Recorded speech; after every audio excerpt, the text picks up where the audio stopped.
Bonjour, bonjour à tous et à toutes. J'espère que vous allez bien. Je suis vraiment content de vous retrouver. Aujourd'hui, on parle de la santé dentaire, de la santé buccale et on a l'immense privilège de pouvoir le faire avec une collègue, avec Angèle Germain, qui est docteure en médecine dentaire, qui est dentiste. Bonjour Angèle, ça va bien?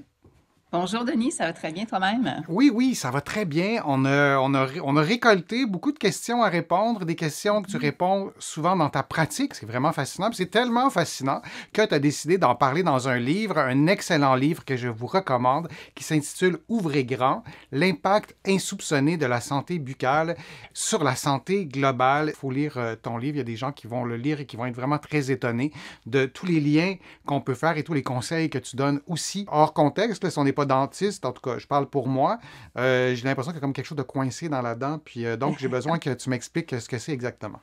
Ah oui, on se demande qu'est-ce qu'on voit. En fait, on est en train de voir une molaire qui est affectée par la parodontite, donc la maladie des Hmm. gencives. Le parodonte, ça désigne les structures qui rattachent la dent à l'os, donc gencive, ligament parodontal, sément. Donc, le HIT nous indique de l'inflammation, puis on voit sur le dessin que c'est rouge.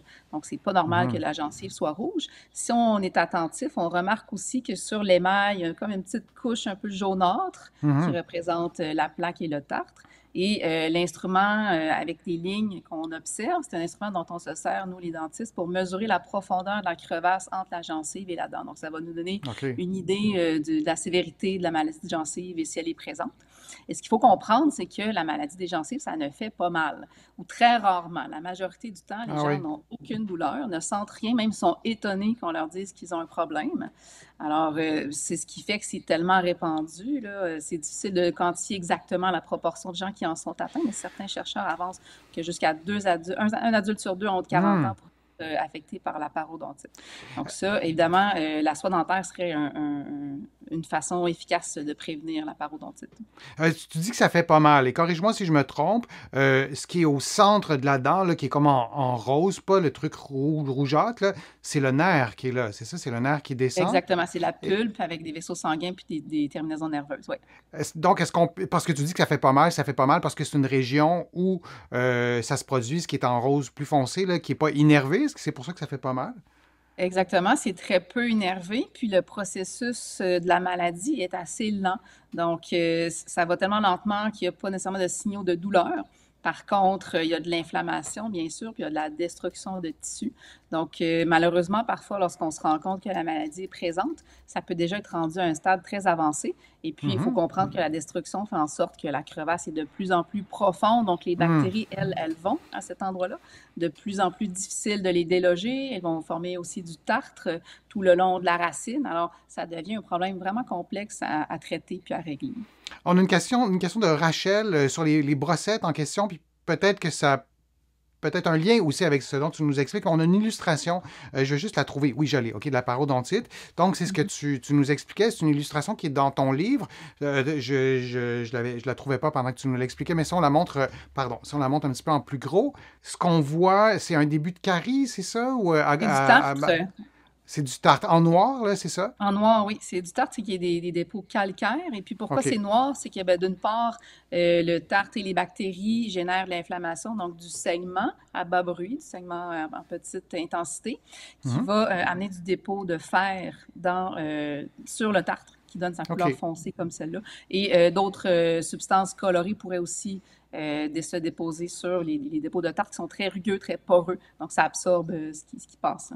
OK. Donc, la question de Rachel, c'est la suivante. Est-il préférable d'utiliser une brossette ou, et là j'interprète, là, mais peut-être que c'était quelque chose comme ça, votre question, ou de la soie dentaire, puisque c'est ça le sujet un peu dans la soie dentaire.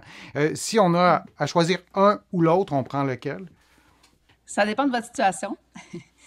Si les espaces entre les dents sont très étroits, la soie va généralement être plus efficace parce qu'on peut même avoir de la difficulté à insérer des brossettes qui sont plus larges.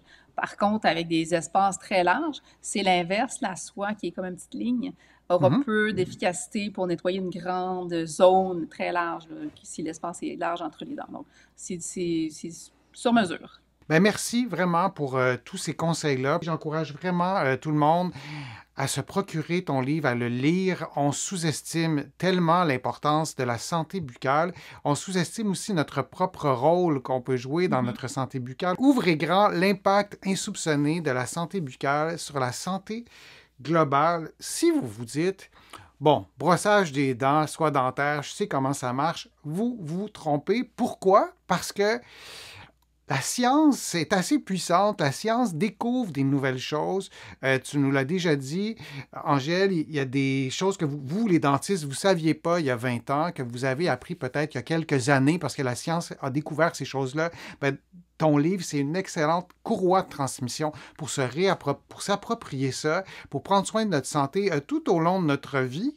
Oui, chez les enfants, mais aussi chez les personnes plus âgées, pour accompagner aussi un proche qui a peut-être des problèmes de santé au niveau de sa bouche, au niveau de ses dents. C'est vraiment un outil fantastique. Merci beaucoup aussi à vous tous d'avoir posé vos questions, de continuer à les poser. Si vous nous écoutez en rediffusion, on va lire vos questions, on va les mettre en banque et peut-être qu'il y aura la réponse dans le livre d'Angèle ou peut-être qu'on se reverra pour un autre direct. Merci beaucoup encore une fois, puis on se dit tout le monde à une prochaine fois, à un prochain direct. À bientôt. Merci beaucoup. Merci. À la prochaine.